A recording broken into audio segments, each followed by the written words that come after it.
All right, welcome everybody here. Welcome to the stream. We are going to get started here in a few minutes. We're going to give some people a chance to get logged in here. Hopefully everybody's doing well out there today. I know it's nice and sunny here. So let's we'll give a few minutes here to give everybody a chance to get logged in now that we're live.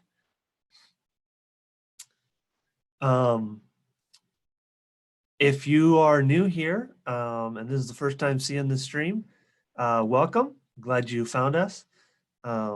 We do this every Wednesday at 2 o'clock Mountain Standard Time. Workflow Wednesday is what we call it, and we just chat about Flexi. I pick a topic and we kind of go into it in a little more detail than normal. So check us out if you want to subscribe to our YouTube channel. We do this every week, so you'll find a ton of our videos on our channel. And we try and release quite a bit of content here now that everybody's kind of stuck at home. We've been trying to put out some more stuff for you guys to watch. But today's topic is going to be creating and managing colors in Flexi.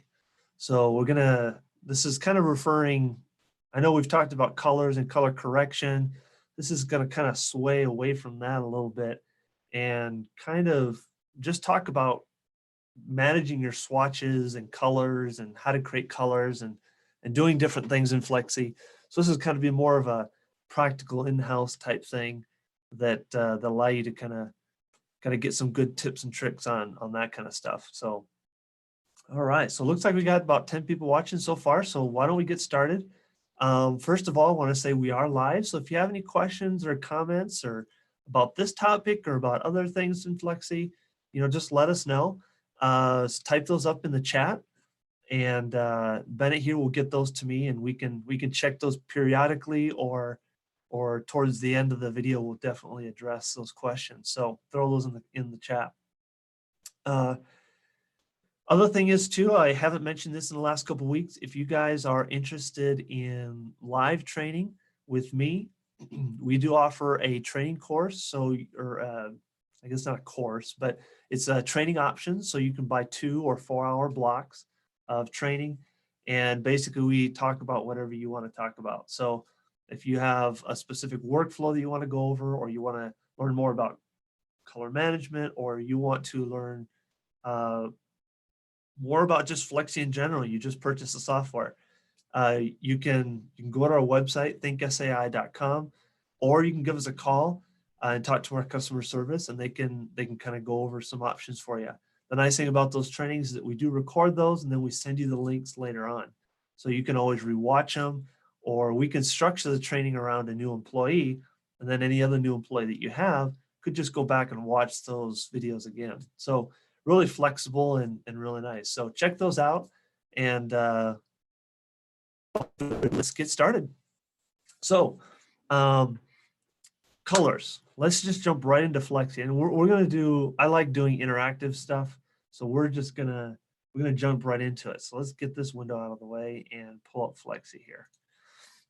All right, so we're gonna start basic here at first, just because we kind of want to cover the range of everything that we're doing.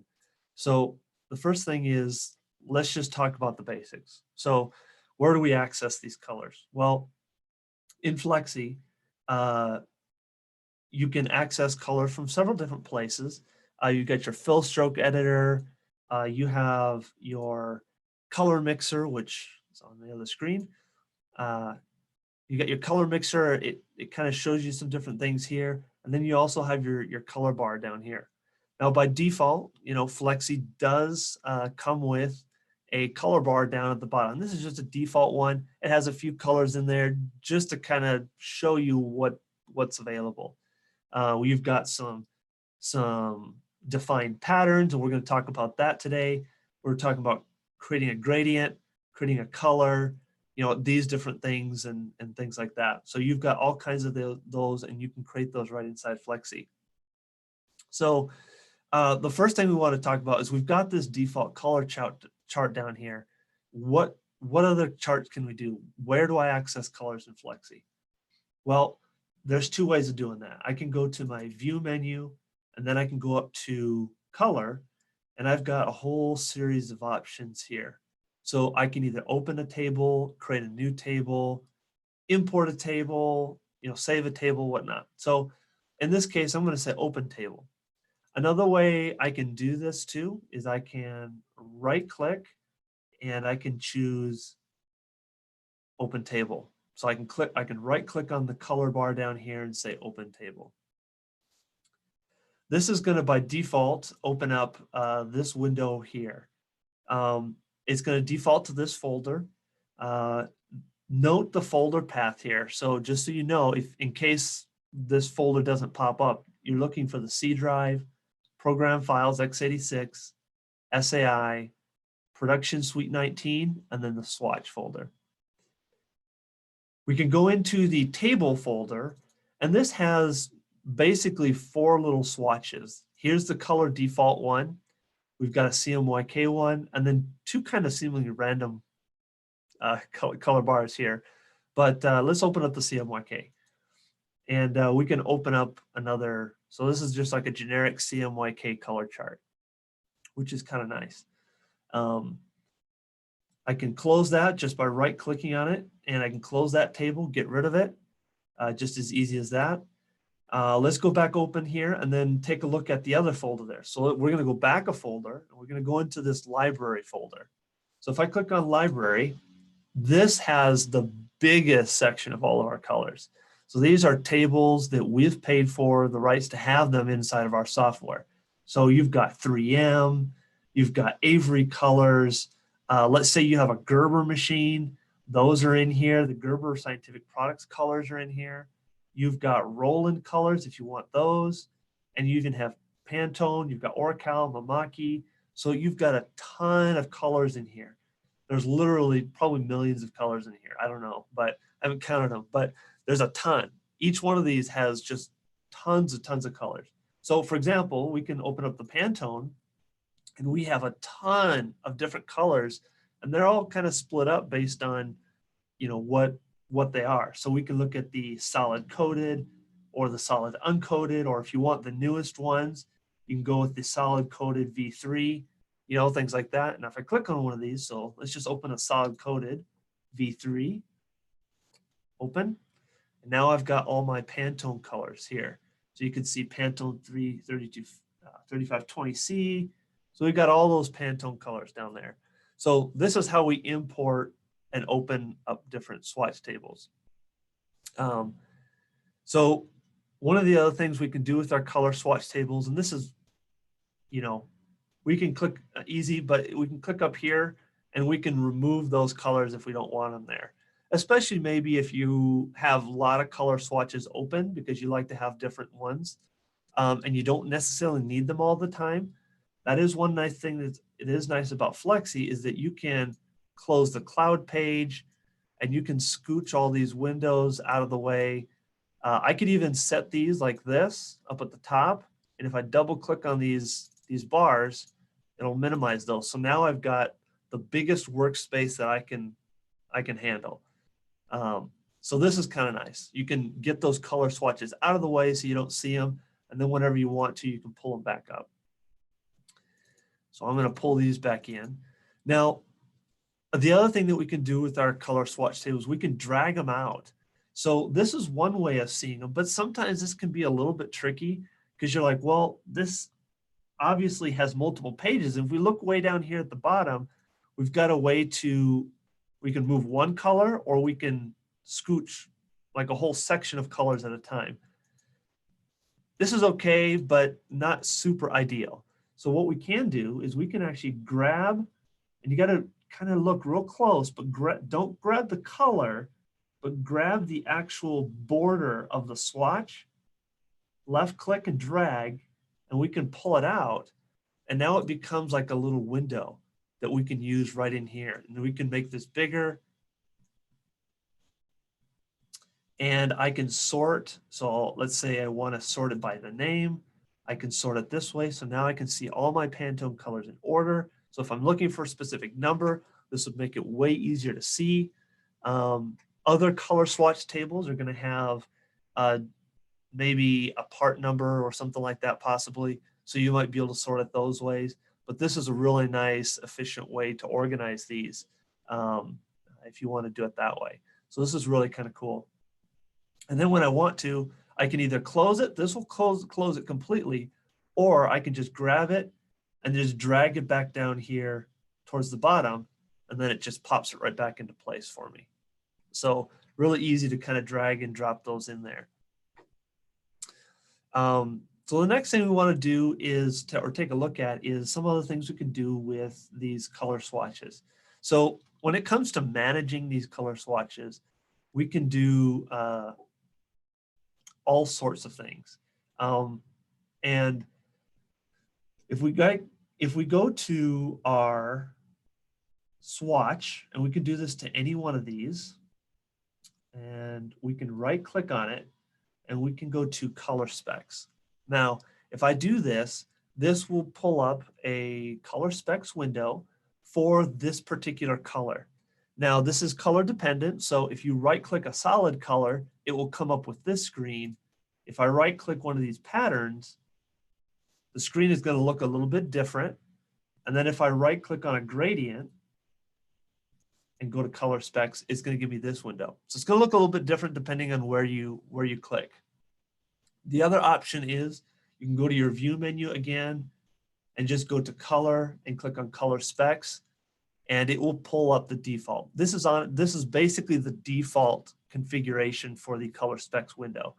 And this pulls up the default. The other two ones for the gradient and for the defined pattern, those are both specific windows for those. So that's why they're a little bit different. In here, I can do several different things. I can find some interesting information about the colors that I have. So at the top here, I can see all the color swatches that I have open. So I can select all colors. I can even choose use colors. Now, in this particular case, I don't have anything. So why don't we do this? Hit cancel. I'm going to just draw a couple random shapes here, and I'm going to give them a color. Maybe we just give them a CMYK color, and let's not make it a gradient. Let's do a solid fill, and let's do something. We'll just kind of mix some stuff up here. Grab this one, solid fill, and then maybe we change this up a little bit, something like that. Okay, so we've got some stuff on screen. So if I go back into my color specs,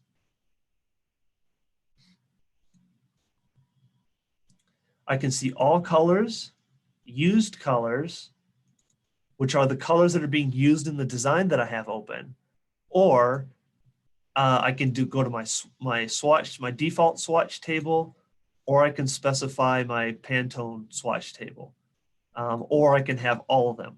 So this is kind of unique, and especially kind of nice that I can click on use colors, and it'll show me all the colors that I have in this document that's open, and I can see all the different things that are in here. So let's close this. I'm going to open up a file here that I saved earlier, a little PDF. Import that in. And let's see here, test colors. Let's import that. There we go. So I just pulled this off of our color chart that we offer in Flexi, just so that we'd have some different things here. So again, I'm going to go down here this time. I'm going to right click, just go to color specs, and use colors. Now I can see all the colors that are in this file. So the nice thing is if I ever wanted to find out what color, this could be one of the ways, especially maybe if you have a bigger design that's not as easy to kind of pick and choose the colors like it is here. I could come in here and I can see what the colors that are being used in this particular file. And then I can scroll through here and, oh yeah, that's that Pantone that I wanted, or that's the color that I wanted. Oh, okay, this is Pantone such and such. And so, you know, you can use that, and this is an easy way to do that. I'm going to go to my default swatch table for now. And when I click on one of these colors, you'll see that it gives you some information over here to the right. So again, if it had a part number, or different things or some comments, you could put those in here. I could either put them in here or they might be in there included. So let's take a look at our Pantone. So again, not much of these don't really have a part number or comment, but if you were creating your own color swatch table, you might want to make a comment about a particular color. So maybe you have a particular yellow and you might want to put in the comments that, you know, hey, this is the yellow that I use for this, you know, or whatever, just as a reminder in case you ever need to. So this is pretty useful here. So this will give you some information about that particular color. The other thing you can do is you can also change your input profile or rendering intent in here. Now, I have them set to default just because for the most part, you do want to just have an overarching setting for your different colors. And those are set in other places. And we talked about those things in previous versions or episodes about color management and what to do with these color settings. So I'm going to leave these at color default because I don't necessarily need a specific setting. But theoretically, I could take one of these colors and say, I need you to use this specific rendering intent and this specific profile for this particular set of colors if I needed to. So next thing we can do is we can modify the color. So here's the properties of the color. Now this obviously is not a real easy chart to kind of do this unless you know the numbers ahead of time. If you were looking to visually create a color, I would probably go with the color mixer, and we'll kind of take a look at that here in a second. But I would probably do that. But if you already know what the values are, for example, if you know what the RGB value is, or you know what the CMYK value is, you could go in here and just type those values in, and it would adjust that color to whatever it needs to be. I can create new colors. I can delete colors from my swatch table right from here. So this gold is terrible. Let's delete it and let's get rid of it. So now I don't have it in there. Or if I want to create a new color, I can create a new color, define some different variables. I do not know what this will look like. So let's just go. Okay, so this is add a little bit of, so this is kind of the preview of that color here. So it kind of shows you what it was before and what it is new. So I can create new ones. I can also switch it from CMYK if I want to. I can go to Lab, Spot, HSV, or Duotone. So I've got lots of options here. So that's a pretty simple screen, pretty self-explanatory. The only other option that we didn't mention here is the measure. If you have one of these, in fact, let's see if I've got it here. I might not have it, and I forgot to pull it out, but if you have a I1 spectrophotometer like this one, you can use one of these type devices, if I can get here in the camera. You can use one of these, or we've got one of these little color measurement tools, and these are kind of interesting because they're pretty unique. You can buy these for pretty cheap, and they're just they're called a Measure Color Mobile is what they're called. And honestly, it just connects up to your computer via Bluetooth. You sync it up to your laptop, and you can measure stuff with it. So you might use one of these tools or something that's USB connected to measure a color if you really want to. So if you have something that's maybe not on screen, but you have like an example or a sample, you could do a color and then measure it that way. So if you wanted to. Obviously, the most accurate version would be something like an X-Rite I1 or something like that. So that would be ideal. These other ones are a little bit simpler. So for example, this Color Mobile here, this one actually works with your, I think there's a software that you can buy, but it also works with your phone. So you can hook this up to your phone. And again, it just has a little scanner, and that you can read the color right from your phone, and then you could type in the values right inside of Flexi. So interesting little tools that you can use to kind of determine colors and create new stuff here in Flexi. The next tab here is a pretty simple tab. This just allows you to grab colors from different swatches and then pull them into a new table. So let's just do this. I'm gonna close this one here, and I'm gonna just create a brand new one. So the way that I do that is, again, I just right click down here and hit new, or I can go to view and hit color, new table. So now I've got this little blank little table down here, and it doesn't have anything on it except for transparent. So let's go into our color specs again. This time we'll go this way. And I can go in here and I can say, I want you to use my new color swatch table that I just created here, the table 3. And then I want to start adding some colors to it.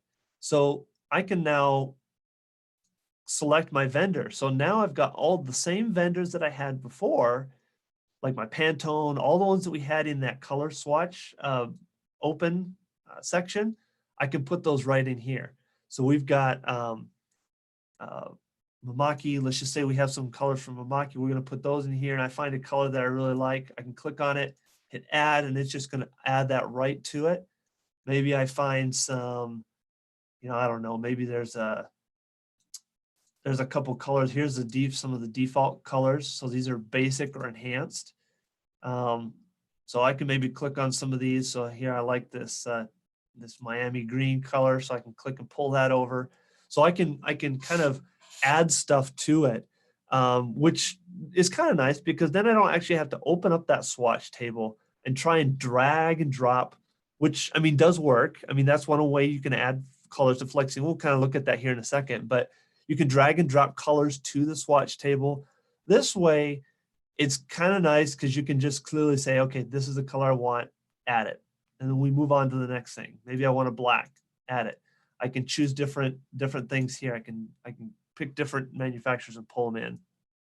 So this is kind of nice if I'm trying to create an eclectic group of colors that I use specifically for certain things, but I don't necessarily want to have 15 color swatches open. Maybe I only need a few colors from each one, and these are my favorites, or that I use frequently, or that I really like, and they really kind of pop. Then I might want to build my own. So the last section here, and this is a find. So this works interesting. That doesn't kind of work like you'd think, but so I can't just type in a color name and search for it. But what it does is I can grab a color, and then I can say, well, what are the colors that are closest to this? So for example, let's grab this rust orange per se. And let's say, okay, well, is there a Pantone color out there that matches or closely matches or best matches this color here? I can select this color.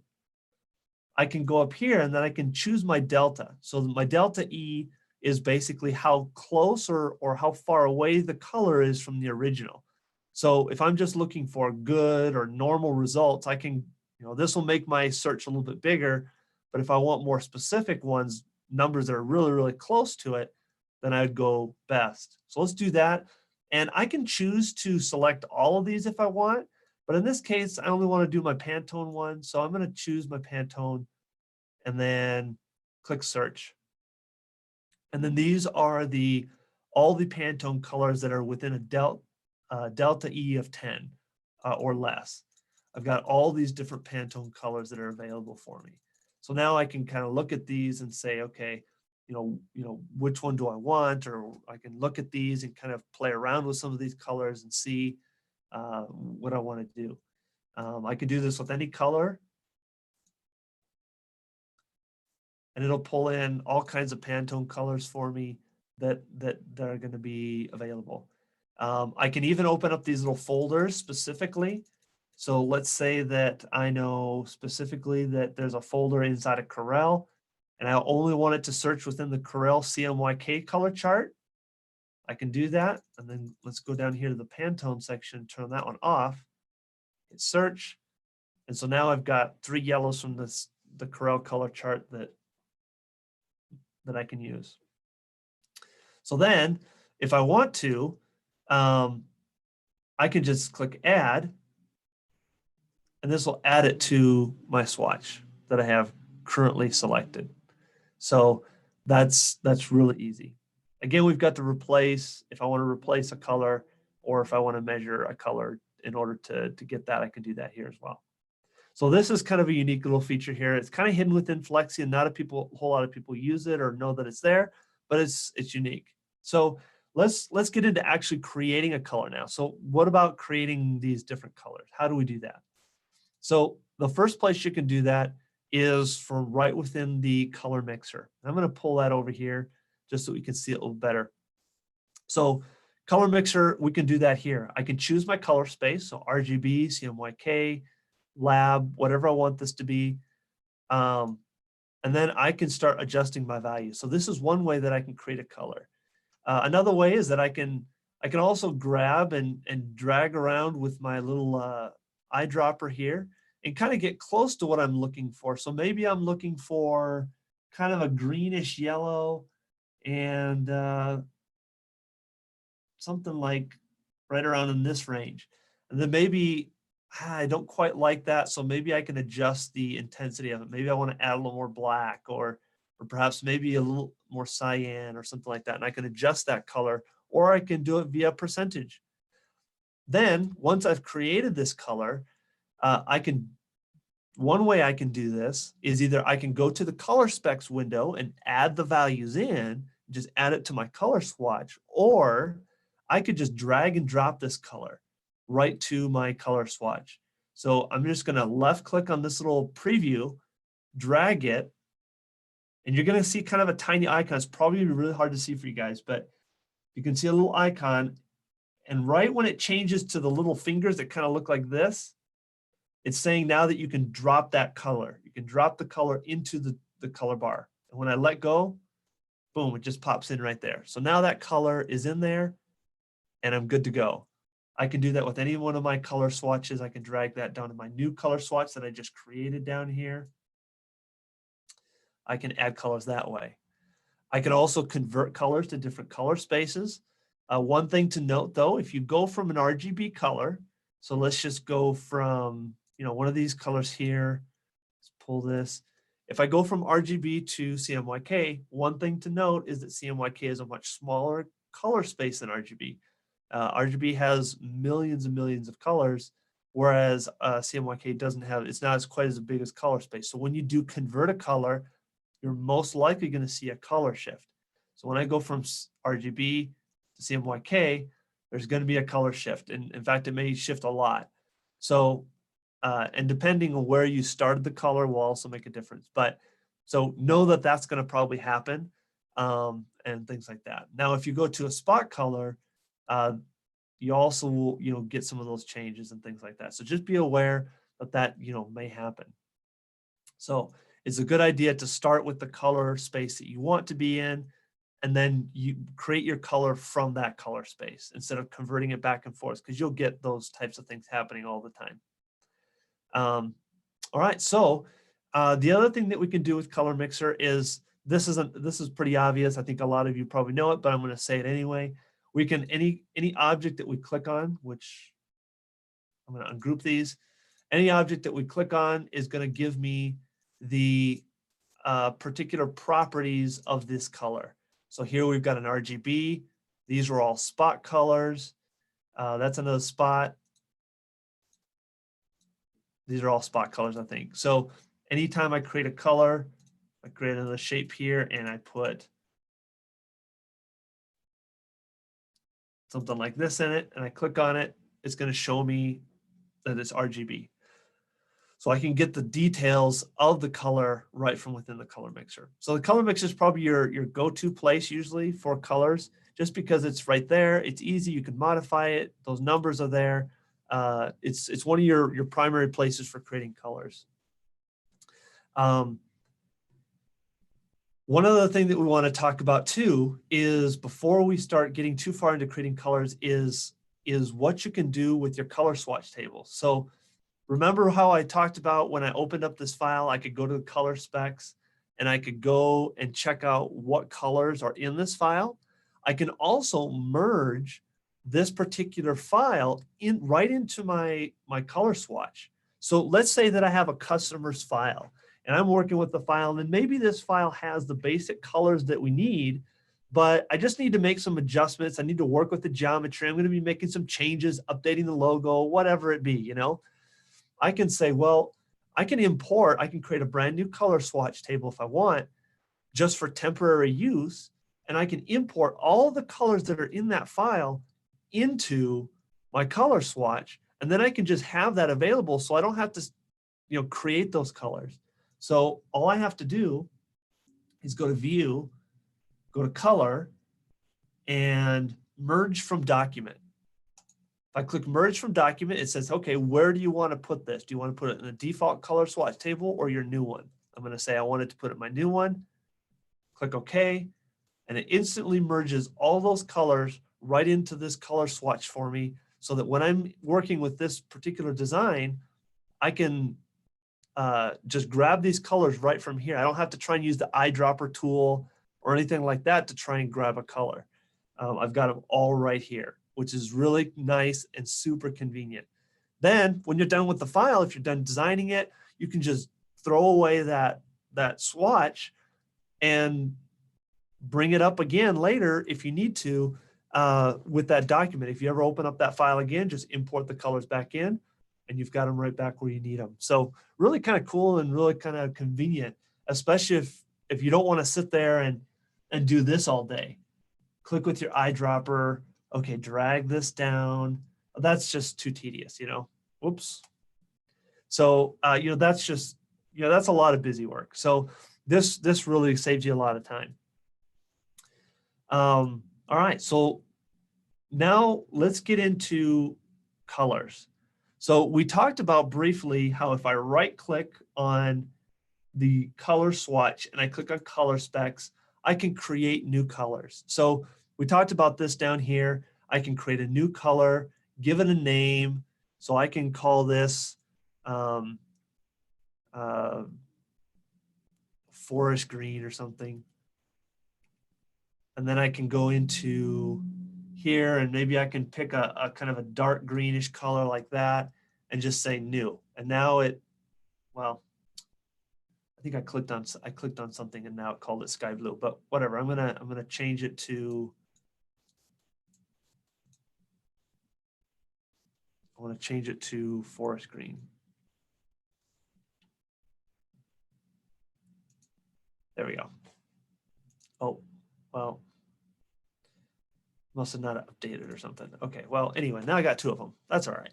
So anyway, I can create that color and delete this one. And now I've got that green there that I can use.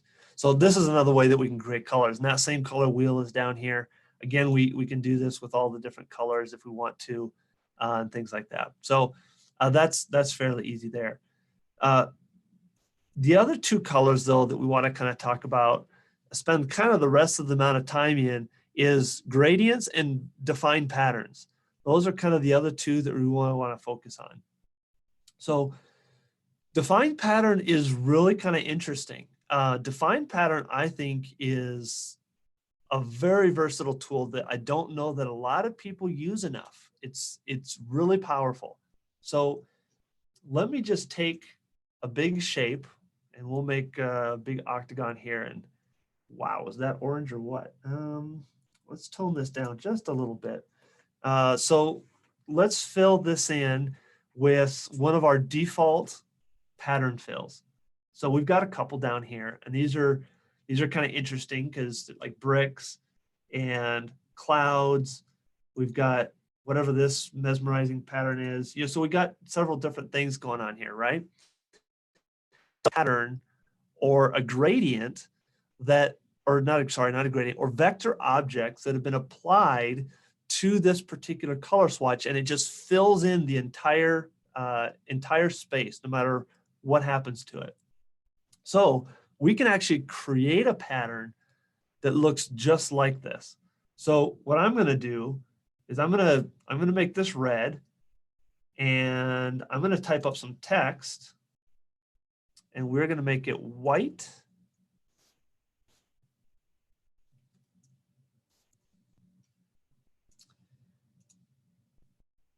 So we'll make a little stop sign here. Okay, I'm going to select these two objects. Let's just align them up because I like them to be nice and centered. Okay, so these are two vector objects. Now, if I select both of these objects together and I go up to my view menu and click color, I can click on this option right here. It says define pattern. What this allows me to do, it defines a pattern with this particular object. So I click on define pattern. And you know what? I'm going to make this a little bit smaller. Before I do that, I want to scale this down just a little bit because this will be really hard to do here. So yeah, there we go. Let's scale it down a little bit so that when I go to fill in a bigger object here. So view, color, define pattern. It's going to ask me where I want to put it. I'm going to put it on my new color swatch table, and it added it right down there. So now I can delete this, and let's say I want to create a background full of stop signs. Seems like a strange thing to do, but I can do that. I can select my object here.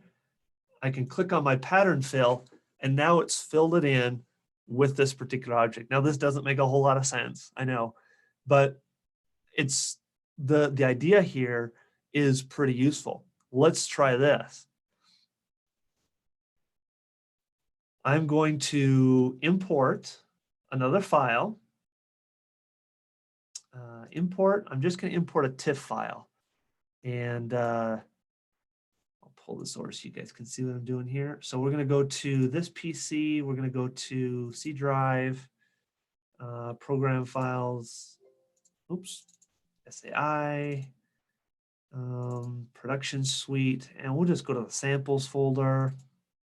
And I want a bitmap, so I'm going to go to the TIFFs folder, and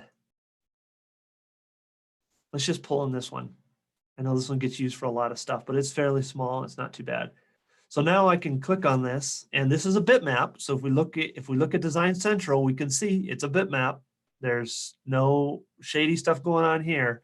So click on that, view, color, define pattern. I'm going to add it to my new swatch table.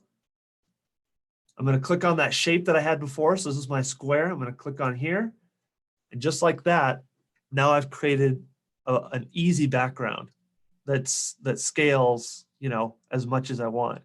So this can be really, really helpful, really cool. You can do this with bitmaps. You can do this with patterns. Here's what's really nice is if you go to Sign Design Elements, you can download stuff like, in fact, why don't we just jump in there real quick? Sign Design Elements. Oh, it's going to make me log in on this other screen. So just give me a second here. I can pull this over so you guys can see it.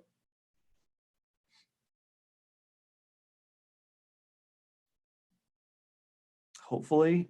There we go. Okay. All right. So here it is. Okay. So I've logged into Sign Design Elements. I can go and find myself some kind of a pattern that is, what's the word? I can't remember. English is struggling right now, but it's, well, no matter what side that we use, we can attach this. So again, I'm struggling for the word, but anyways, so we can do photos, and let's say,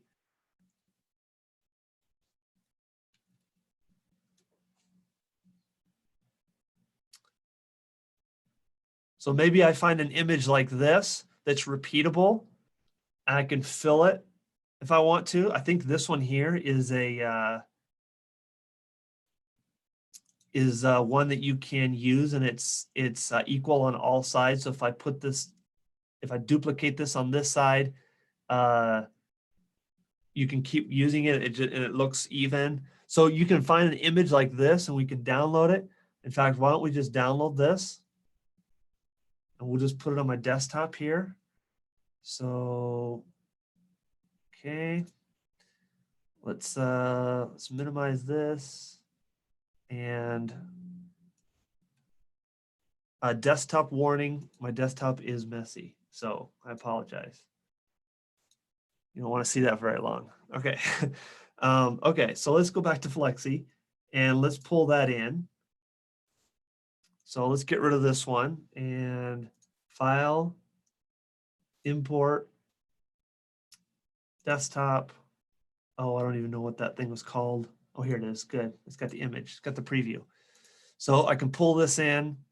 I can go to view, show, or not show, color, define pattern.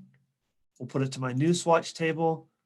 I'm going to click on my my object here, and then I'm just going to click on my beans. Now, this is not one of those images, but you know what I mean. Those images that they're equal on all sides. So if you put them next to each other, they match up perfectly. I can't remember the word for that. Whatever, it's Wednesday. I can't seem to think.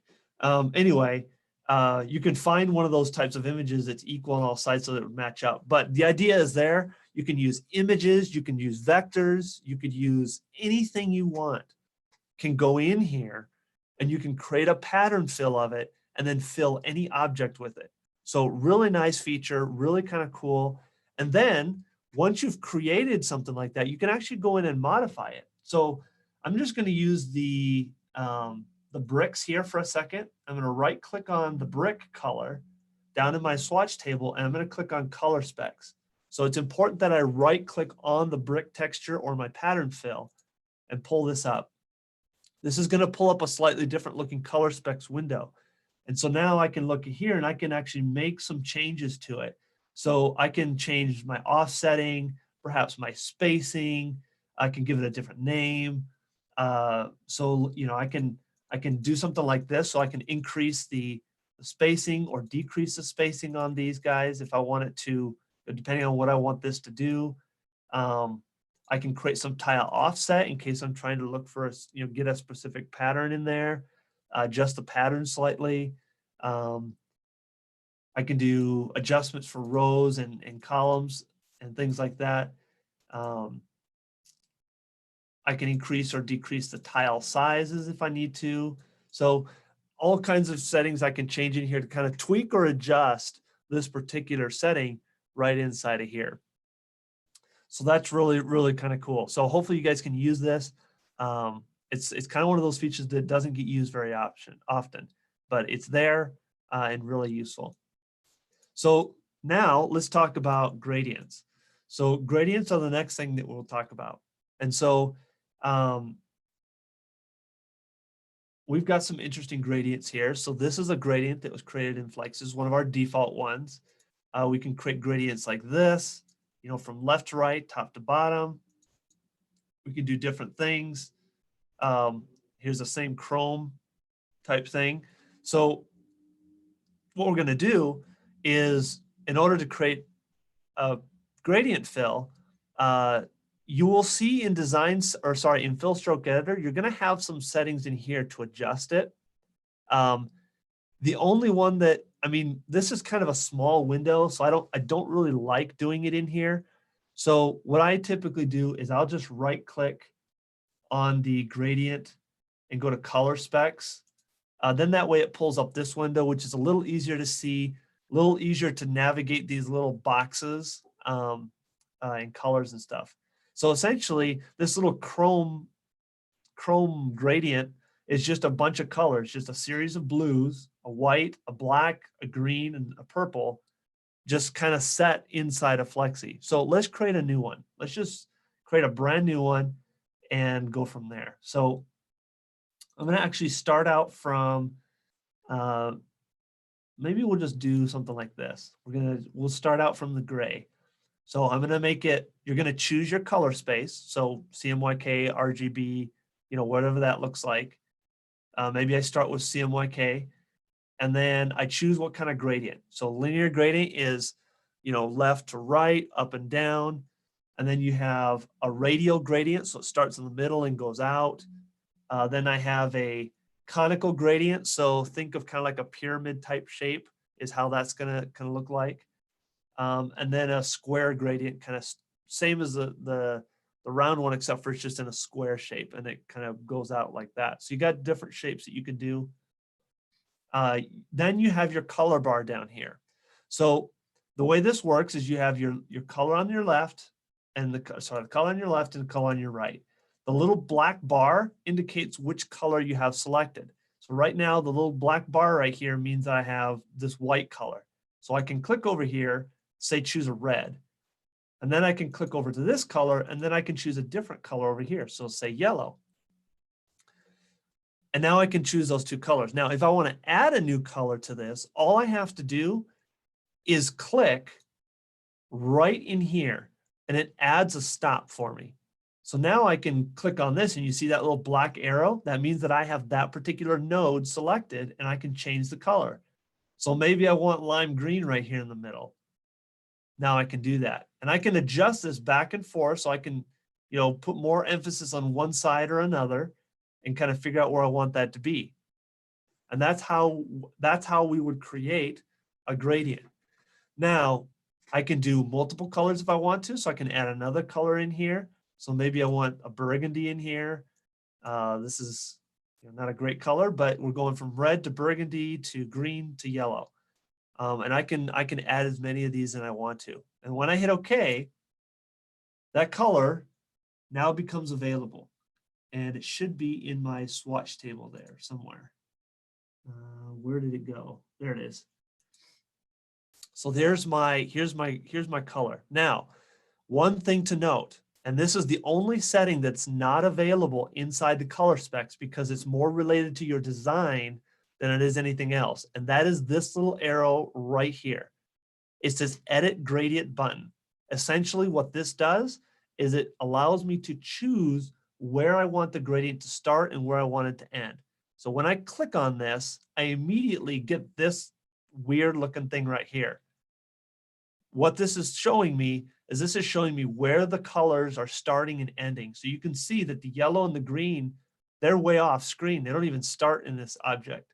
So I can grab this color and move it up. So maybe I want my red right there. And maybe I want this burgundy to be right here. Then I want the lime here. And then I want my yellow up here. Maybe I can readjust this a little bit, pull this down. I can make these changes. The nice thing is about this is that I can rotate this in any kind of way. So this is my linear gradient. I can make this go in any direction I want just by adjusting where these are. I can pull this farther in. My gradient fills in like that. I can even go past it, like I said, like we showed before. And we can make a gradient just like this. So really easy. I can adjust this as much as I want. Now let's go back in here and hit advanced again. Let's take a look at a different gradient. Let's take a look at, actually, let's go and select one of our radial gradients. So like this one, for example. So here, they've got two basic colors, a blue and a white.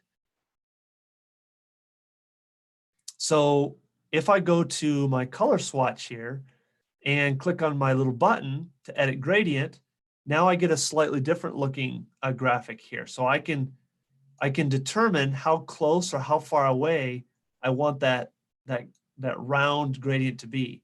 And I can kind of define, I can define how big my center circle is just by dragging this, and then I can position it in wherever I want. So this is how we would do it. And you can do this for each and every gradient. So let's look at a different one.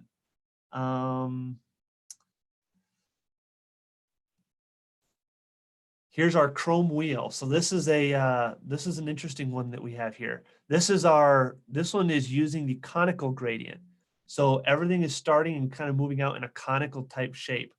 So now I can edit these colors, and again, I can move these around and adjust these. I can pull this in a little bit or move it out and adjust those colors just like I did the other ones. So pretty interesting and pretty cool to use. So know that those are there.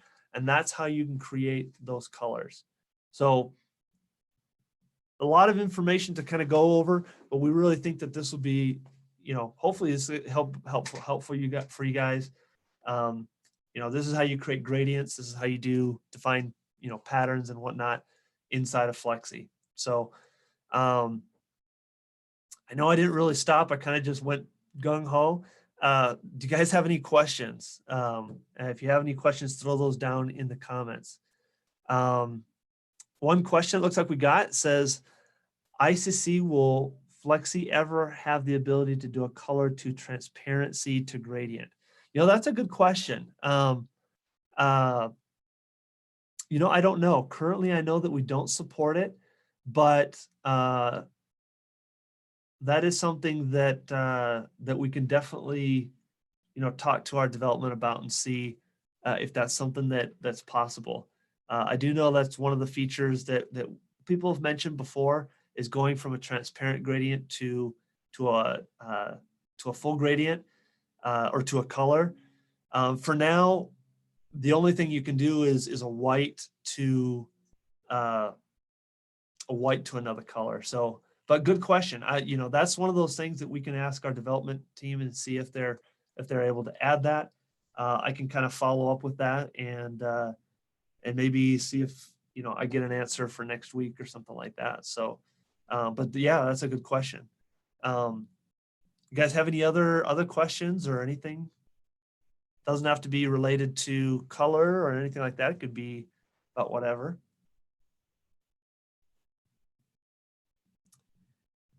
One thing to note, I will say this, if we go into the advanced setting when it comes to gradients, if you're using a spot color, a single spot color,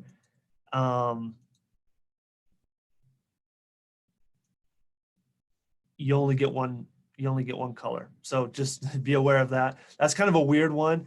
It just creates a gradient from white to whatever color you choose. So just be aware of that. If you want to use a gradient from spot color from one side to another, you just have to use the double spot colors, and then you can choose, 2 different spot colors. So you got Pantone orange here. Oh, why is it not grabbing it? Is that not? Oh, that might not be a spot color. Should be. Oh, there we go. And then there might be something wrong with this color. I'll have to check into that. I know it works, but for whatever reason, it's not grabbing those colors. It might have something to do with that particular chart that I pulled these from. But I know it works with the Pantone color chart. So another question from Cutting Edge Graphics. Is there a faster way to select a color for the gradient and a way to identify which color you choose so you can use it later in the page? That's a good question. When you're choosing a color for the gradient, if you're trying to define a specific color, so one thing you can do is, let's say that you have colors in your file. Probably like the easiest way to just define a color is to use your eyedropper tool. So if you see let's say you have a file that has some colors in it and you want to use those colors to create a new gradient, you can use the color mixer or the color wheel, or sorry, the eyedropper tool to identify what that color is and then pull that in. Now, the thing is about the gradients is that it does require you to use a color that's inside of one of your swatch tables. So that's kind of the trick there. So when it comes to creating the color or creating the gradient, you kind of have to know or have an idea of what you want, and then have some of those colors available. One thing that's really nice about this is, I guess this is where I would probably open up a color swatch that's kind of diverse. So for example, I might pick right click, open table. I might go into my swatch folder and open up the CMYK color chart, because it's a pretty diverse color chart. And it's got a lot of different hues and colors to it. So I might actually pull that up so that when I go into my gradient, I've got a bunch more colors that are variants of each other that I can kind of start with. So that might help you kind of at least get started. But yes, you do have to use a color within the color swatches that you have open. So if you had a custom color in your file, you would need to save that or get that into your color swatch first, and then you can create it from the color swatch. There's not a way to create a color by defining the variables, unfortunately. So good question though. Best way to identify the color though is using the eyedropper tool. That'll give you a really accurate color. And if you use the color mixer, it'll tell you exactly what color that is. Or if it's a vector object, then you can just click on the vector object and it'll show you what those values are, and you can save it right to your swatch by just dragging the color down if you wanted to real quick. So yeah, good question. And then obviously, if you save it to your file or to your swatch, just make sure and save your swatch. So if this is for example, if this is a swatch table that I have a ton of my favorite colors on, do make sure that you save this. And I would also make sure you save a copy somewhere else. So right click, save table, that will save it, but I would recommend hitting right click, save table as, and then save a copy somewhere else, just to be safe. I mean, things happen.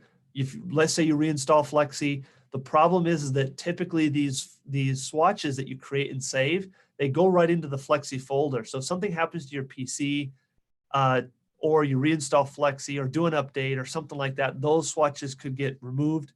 I would always make sure you save those somewhere else, just to be safe. Yeah. One other thing I forgot to mention, and I planned on this, but I forgot about it, is any color swatch you have available to you can be printed out in a chart. So check this out. So if I go to View, Create Swatch, the CMYK one is built in here by default, and so is the duotone. So you can choose one of these. So let's just choose the CMYK one, for example. And I can define some variables here about the size of the objects or the size of the squares, how big the text is, and I can get really, specific about the font that I want to use for the labels and whatnot. But if I just hit the green check mark, it automatically prints out or creates this color chart for me based off of this CMYK color chart down here below, along with all the CMYK variables. Although, obviously, I can just ungroup these and then click on it and then find out what the CMYK values are up here. But I can do this with any color swatch, for example. So I can also do this with my color chart that I just created. So I can go to Create Swatch, Current Palette. If I choose Current Palette, then it allows me to choose the palette in my Design Central. So now I can choose the default palette, or if I want to do my new chart, click there, and it gives me the name of the color and a preview. So I could print out, this is a really easy way to print out Pantone charts if you want to. So if you want to print out the entire Pantone chart for a particular type of vinyl so that you can color match, you can do that really easily right here. So I know this is kind of a side note and I just kind of threw it in there, but yeah, this is a good one. So be aware that those are available. All right, do we have any other questions? Doesn't look like it. Thanks for hanging out with me, guys, today. You guys had some good questions. I will try and remember to find out about the transparent gradient thing and see if I can maybe get a result or something next week for you guys. So thanks for listening to this long-winded guy. We were at it for an hour. So thanks for watching, guys. Again, we're doing this every Wednesday at 2 p.m. Mountain Standard Time. So if you're interested, just give us a follow on the channel, subscribe to our YouTube channel, and then hit that little notification bell if you want to get notified that it's going up. If you miss it, no big deal. It'll be posted up on our YouTube channel. You'll find all of our Workflow Wednesdays under a playlist under our channel. So go check those out if you haven't seen the other ones. Looking forward to next week. So hopefully you guys have a great week. I enjoyed today's topic. Hopefully it's helpful to you guys, and we will see you guys later. Have a great week and be safe. See you next week.